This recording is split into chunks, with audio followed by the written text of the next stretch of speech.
ভারতের নির্বাচন কমিশন ও রাজ্যের মুখ্য নির্বাচনী আধিকারিক বা সিইওর বিরুদ্ধে আদালতে মামলা দায়ের করলেন মুখ্যমন্ত্রী মমতা বন্দ্যোপাধ্যায়। রবিবার মমতা বন্দ্যোপাধ্যায় দিল্লি গিয়েছেন। সোমবার নির্বাচন কমিশনের সঙ্গে বৈঠক স্থির হয়েছে, কিন্তু তার আগেই মমতা বন্দ্যোপাধ্যায় সুপ্রিম কোর্টের দ্বারস্থ হয়েছে।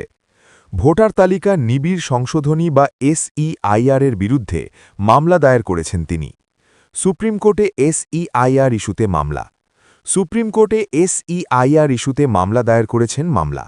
আগামী বুধবার প্রধান বিচারপতি সূর্যকান্ত ও বিচারপতি জয়মাল্য বাগচির বেঞ্চে সেই মামলার শুনানি রয়েছে। আদালত সূত্রের খবর, তৃণমূল কংগ্রেসের তরফে আগেই রাজ্যসভার সাংসদ দোলা সেন, ডেরেক ও ব্রায়ান ও মহুয়া মৈত্র আদালতে মামলা দায়ের করেছেন। ডেরেক আর দোলার দায়ের করা মামলার শুনানি হবে বুধবার।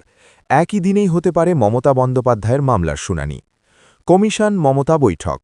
রাজ্যে চলা এসইআইআর প্রক্রিয়া নিয়ে ইতিমধ্যেই মমতা বন্দ্যোপাধ্যায় মুখ্য নির্বাচন কমিশনকে ৬টি চিঠি পাঠিয়েছেন। সোমবার দিল্লিতে কমিশনের সঙ্গে বৈঠক রয়েছে। শনিবার সন্ধ্যাতেও জ্ঞানেশ কুমারকে একটি চিঠি লিখেছিলেন মমতা। সেই চিঠি প্রকাশ করা হয়েছে।